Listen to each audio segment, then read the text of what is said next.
A completely healthy person goes to the doctor for a routine checkup, and within hours they are handed a sudden, terminal diagnosis. When random tragedy strikes someone who is kind and ordinary, it triggers a desperate, universal question in the people left behind. Why did this happen to them? This triangle represents the Epicurean paradox. It assumes a creator with three traits: all-knowing, all-powerful, and perfectly good. But if a creator knows every threat, has the power to stop any harm, and is perfectly benevolent, why is there undeniable suffering in the middle? If we can't answer that question, we have to face a terrifying alternative: that the universe is entirely random, chaotic, and no one is at the wheel to protect us. To protect our sanity from that chaos, humanity has spent centuries engineering elaborate psychological and theological workarounds to force the paradox to make sense. One major attempt to hack the paradox comes from the Enlightenment philosopher Gottfried Wilhelm Leibniz.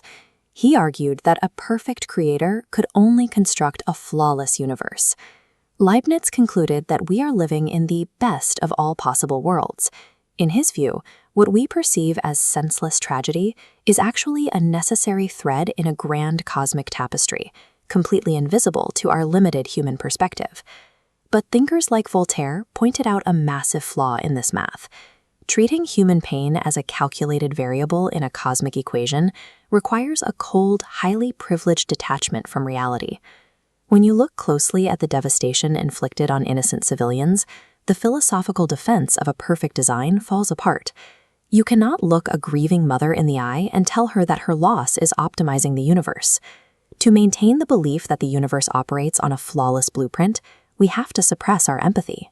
We end up viewing actual, breathing victims as acceptable collateral damage.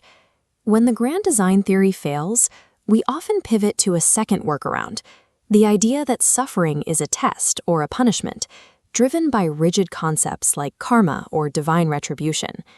If a fatal accident is supposed to teach a moral lesson, the price exacted from the victim is monstrously disproportionate to whatever mistake they made. In the 1960s, psychologist Dr. Melvin Lerner identified a modern, secular equivalent to this theology. He called it the just world fallacy. Lerner's flowchart illustrates this cognitive bias. Observing an innocent person's suffering triggers deep anxiety and a perceived personal threat.